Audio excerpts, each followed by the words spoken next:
Yo soy una víctima, me tocó ser victimario, no porque era querido, me tocó. No es que me quiera sacar en limpio, ¿cierto? Pero me tocó. Desafortunadamente, pues uno estuvo en un grupo armado. Ahora que volví a la civil, gracias a Dios, y a pesar de que ya salí sin una pierna y hasta sin mi familia, sin nada, porque me tocó por allá no volver, estoy tratando de hacer las cosas lo mejor. Entonces, dígame, ¿puedo ser una víctima o no puedo ser una víctima? Yo me hago esa gran pregunta y se la puedo hacer a cualquiera.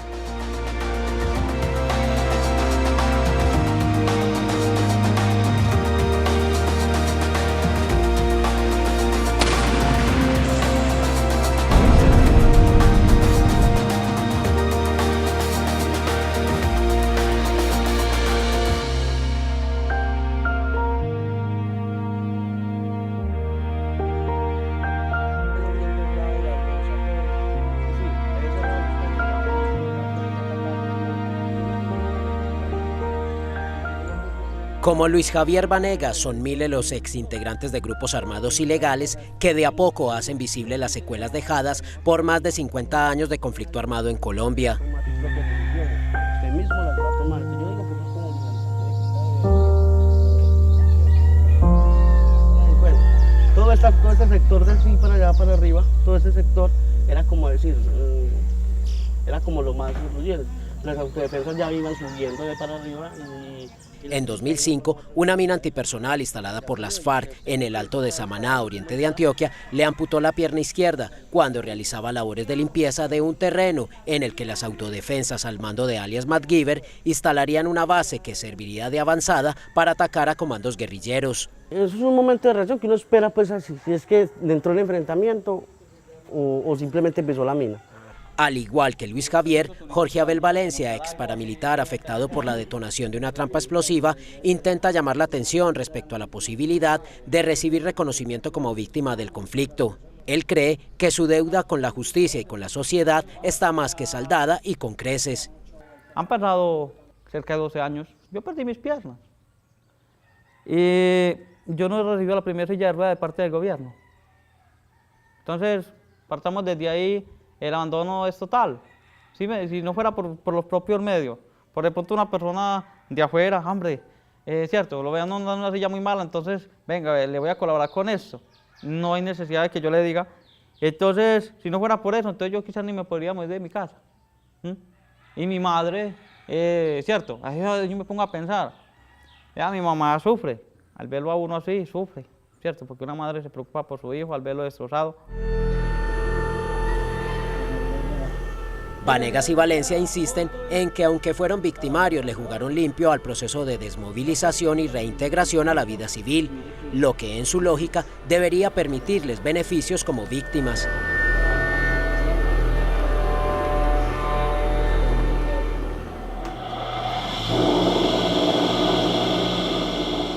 En la actualidad, ambos son escultores en Sonsón, lejos de señalamientos y cuestionamientos que dicen sortean la gran mayoría de sus excompañeros que entregaron las armas y hacen visible su pasado en las ciudades.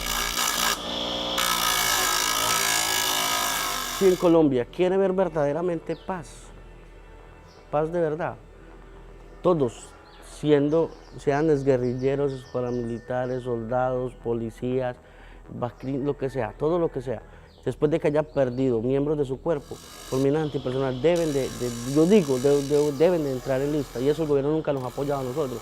Nosotros pasamos, digamos, por lo menos aquí viene un personero o la personera, o viene alguien y recoge papeles para personas, para víctimas. Nosotros las pasamos y de una nos rechazan. Ellos los llevan y de una nos rechazan. No, es que él es combatiente. De una nos rechazan, de una. Entonces, es decir, nosotros apoyo del Estado no tenemos absolutamente nada. Le cambia mucho la vida, para mal o para bien. Cuando digo para mal o para bien, es porque depende de la capacidad de la persona en asimilar, cierto, la forma en que lo toque, que lo hiera. Porque yo he visto a algunos que han perdido sus extremidades, compañeros, y muchos de ellos en este momento están perdidos en la droga, perdidos. No fueron capaces de superarse de ese vacío tan terrible de verse sin una pierna y de sentir la discriminación. En situación similar están varios exintegrantes del ELN, afectados por minas antipersonal, que le creyeron a la desmovilización promovida como política de Estado para estimular la deserción en los grupos irregulares. Ahora, en la legalidad, recuerdan cómo en el pasado su aporte en la instalación de esos artefactos explosivos significó 11.073 víctimas entre 1990 y marzo de 2015, 54 de ellas este año. En 4.244 casos, los afectados fueron civiles y 6.829 integrantes de la fuerza pública. Posiblemente sus casos hayan terminado en el listado de civiles, pues la condición de ilegales al momento del accidente explosivo los obligaba a buscar atención médica haciéndose pasar por campesinos.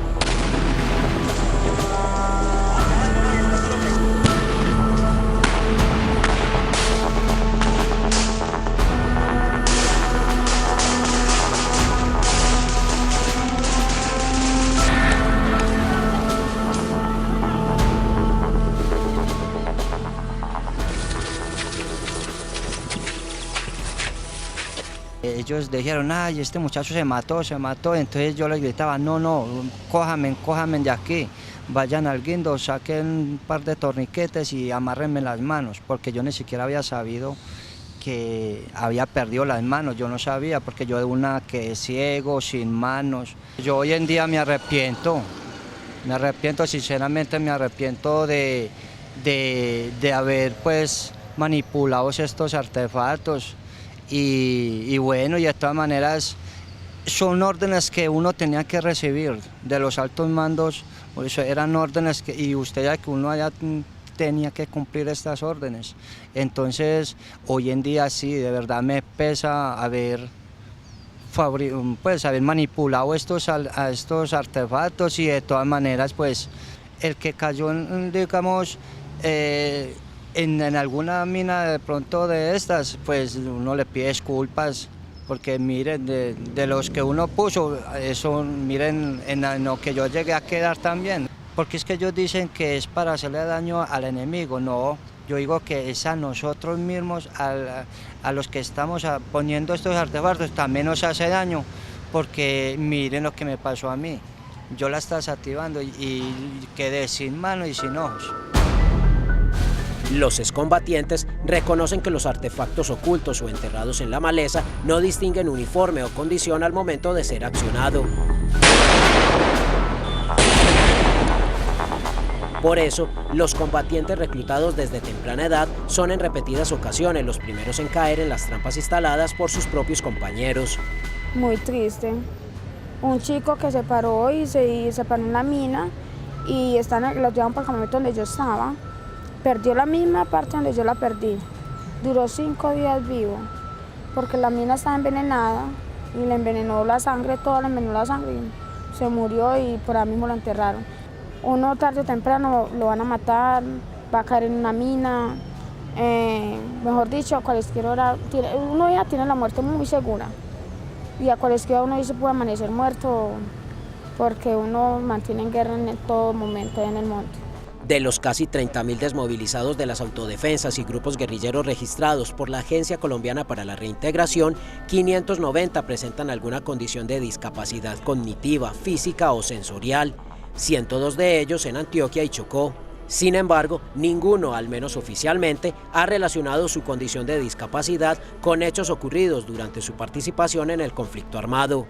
Me empezaron a amputar las manos y como no había droga ni nada para el dolor, eso fue así a sangre viva, mejor dicho, entonces a mí me dolían mucho las manos y yo gritaba el dolor, entonces ella me decía, no, deje de ser flojo, mimao, y entonces, oye, eso para mí fue muy duro. La gran mayoría, por no decirlos todos, de los excombatientes tienen la doble calidad, tienen la calidad de víctima y tienen la calidad de victimario o de excombatiente, de haber pertenecido a un grupo armado al margen de la ley. Lo que pasa es que eso ya tocaría entrar con varios lentes y con varias ópticas a revisar el tema que lo victimizó. Entre otras cosas, no todos los desmovilizados que son víctimas o que son discapacitados, que les falta algún miembro de su cuerpo, fueron por haber pertenecido al grupo armado o por haber caído en una mina antipersona. Entonces todo eso hay que revisarlo muy bien y hay que revisarlo con lupa.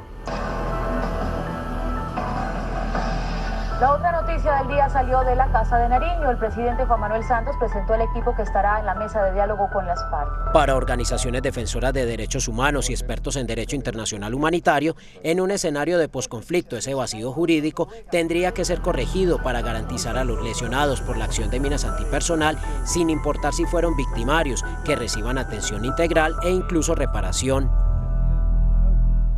En un momento siempre se señaló que todos eran victimarios, pero cuando uno empieza a ver esas reales historias, cuando uno se acerca a ellos y cuando los escucha, pues uno siempre ve que hubo un maltrato infantil, que hubo unas limitaciones económicas, sociales, políticas que llevaron a que una persona de estas pues ingresara como a las filas de la guerra. Creo que debían abrirse mecanismos que consideren esa posibilidad, ¿cierto? No cerrarla solamente a lo que cubre o no la ley de víctimas, sino lo que ha implicado en un conflicto atípico como el colombiano, otro tipo de victimizaciones en ocasión del conflicto armado y entre las partes enfrentadas. Entonces yo creo que eso es una consideración muy compleja que debe tomarse en cuenta en un escenario mayor, y es las discusiones alrededor de la paz, el posconflicto, la reconciliación.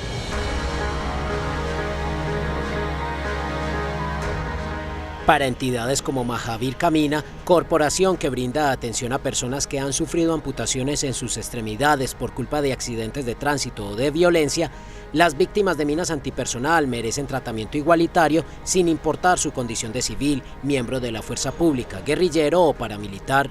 Para mí son víctimas, pues, ¿por qué? Porque es que de todas maneras nadie ha estado metido en esas zonas rurales en los que prácticamente los obligan a tomar partido, son obligados a tomar partido. Si no los está incorporando el ejército, los está incorporando la guerrilla y todo, pero muy poca gente yo diría que está metida en las guerras por gusto propio.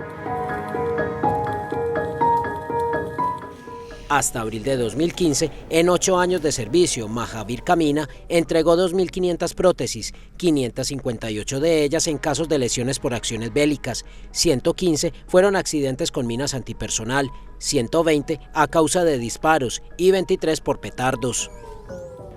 En la corporación creen que en el 80% de los casos atendidos se trató de integrantes de grupos armados ilegales, pero ninguno lo confirmó por temor a la estigmatización, a represalias de enemigos y a la justicia.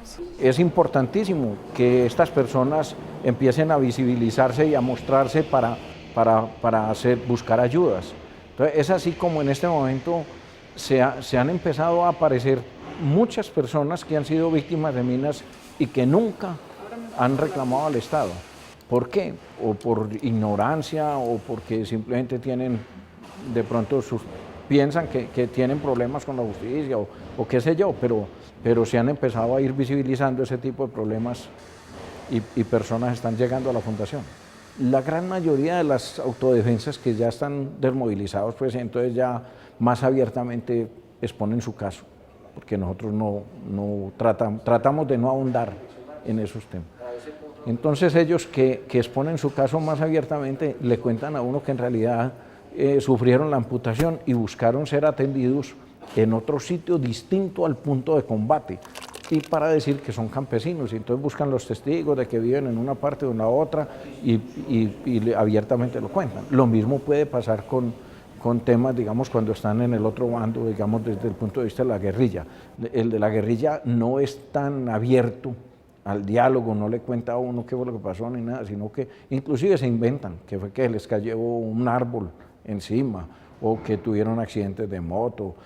Ya nosotros hemos captado, porque simplemente le vemos en el pie existente, le vemos esquirlas, ¿cierto? Huellas de esquirlas, entonces ya sabemos que en realidad fue por una onda expansiva o por explosión. Sin embargo, para entidades oficiales que atienden víctimas del conflicto, por ahora los excombatientes ilegales deben continuar con estatus de victimarios. Si un guerrillero cayó en un campo minado, digamos, eso no es objeto de lo que define la ley 1448, porque el guerrillero está en el conflicto, es actor del conflicto armado, y la ley estableció con toda claridad que, voy a decir una cosa que es muy redundante, que la víctima se define en su condición del hecho que le sucedió, ¿cierto? Y el actor armado, digamos, optó por esa vía del conflicto armado, entonces no puede entenderse como víctima. En una posición intermedia están investigadores del conflicto en Colombia, que consideran que los exintegrantes de las guerrillas o las autodefensas que acrediten su condición de discapacidad como consecuencia de la confrontación armada deberían ser tratados como víctimas, pero con ciertas diferencias. Por ejemplo, que solo accedan a atención médica, psicológica, formación educativa y capacitación laboral, pero nunca a indemnización económica, como se espera si ocurra con las 7.200.000 víctimas registradas en el país. En ese punto, también debe analizarse lo que ocurre con los miembros de la fuerza pública con discapacidades físicas producto del servicio. Una propuesta es que ellos sean reparados exclusivamente por la institucionalidad. Creo que la ley de víctimas en lo fundamental debe estar encaminada a resarcir integralmente a las víctimas que eran parte de la población civil. Acciones específicas dedicadas a los combatientes tendrán que tener orígenes distintos y no podrán equipararse en todas sus dimensiones. Me parece que la fuerza pública tiene que mandar un mensaje muy claro a sus integrantes de que no los va a dejar abandonados ante una situación que es parte de su labor como integrantes de la fuerza pública, pero me parece que no deberían estar en el mismo grupo poblacional que el resto de las víctimas de la población civil. Defensores de derechos humanos como Masyuri Gil coinciden en que en Colombia falta pedagogía en la sociedad civil para ayudar a comprender las realidades del conflicto armado. Por ejemplo, los derechos que tienen todos los combatientes sin importar el bando que defiendan. Si a alguien le dicen, hay un soldado, ¿sí?, que cayó lesionado en un combate y a ese soldado hay que prestarle atención como víctima, la gente lo entiende. Pero si le hablan de un integrante de los grupos irregulares, sean ellos paramilitares o fuerzas guerrilleras, la gente piensa que no tienen derechos y eso no es cierto. También es poder decirle a este desmovilizado que fue víctima de una mina, decir, bueno, empiece a contar su verdad, decir, mire, yo fui excombatiente y tuve un problema con una mina. Creo que ahí, a partir de ahí, se puede aclarar como estos problemas. En un futuro, en el posconflicto, toda esta gente que ha sido víctima no puede tener apellido, o sea, independientemente de izquierda, de derecha, del grupo que haya sido, somos todos colombianos. Y a partir de allí tiene que empezar a jugar la reconciliación. La idea es que no se oculte. Si queremos reconciliación, la reconciliación no se hace con las víctimas solas, ni con los desmovilizados solos, ni con la comunidad sola. Aquí tenemos que jugarle todos.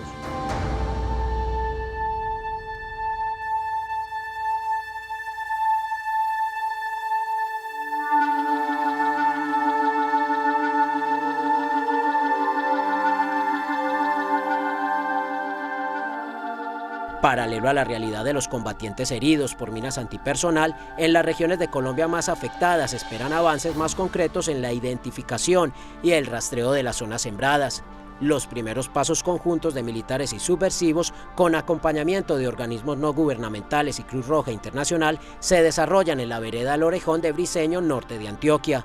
Los batallones de desminado también continúan la tarea que desde 2010 hasta abril de 2015 permitió la destrucción de 15.602 minas antipersonal en el departamento.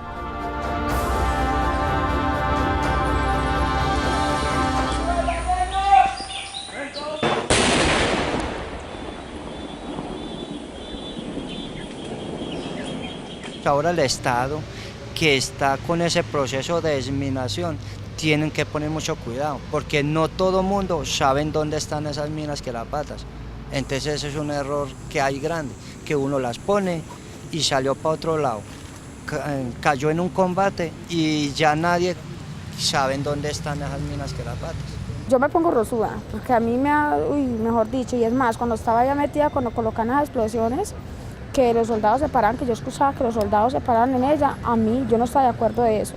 Mejor dicho, yo me ponía a veces triste y yo le dije, por Dios. Pero la verdad, pues, yo sé que estamos en una guerra horrible y yo sé que las minas no se van a acabar.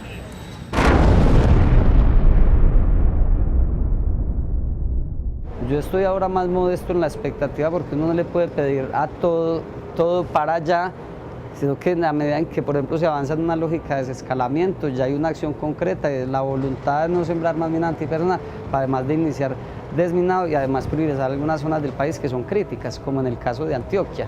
Lógicamente eso no obsta de que en algún momento pues, hayan quedado sembradas minas y que eso afecte y que mine la confianza del país también, porque cada mina que revienta disminuye la confianza en el proceso de paz o en los actores enfrentados. La ley está clara y yo supongo que va a haber un respeto por la ley como lo ha habido hasta ahora. No sabemos en el marco de las negociaciones en La Habana, digamos, si va a haber alguna consideración por eso, pero yo creería que no. Hay pronunciamientos en el país preocupantes. Por ahora, mientras siguen las conversaciones entre gobierno y guerrilla, en La Habana, quienes de manera directa o indirecta participaron en la instalación de minas que terminaron por mutilarlos a ellos mismos, siguen atentos al momento en que la mayoría pueda hacerse visible, bien para acceder a beneficios de ley que pudieran cobijarlos o simplemente para superar los estigmas.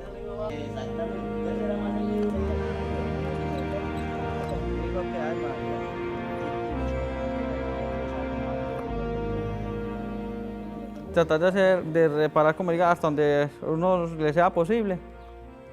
Pedirle disculpas a las personas que de pronto por ahí uno los ha ofendido. Públicamente me gusta pedirle disculpas al país, ¿cierto? Si por alguna vez por mi culpa se han sentido intimidados, públicamente pedir disculpas. En este momento pido disculpas. Nosotros siempre nos dicen que victimarios, pero también somos víctimas. En este momento hemos hecho un proceso y nos estamos comportando bien.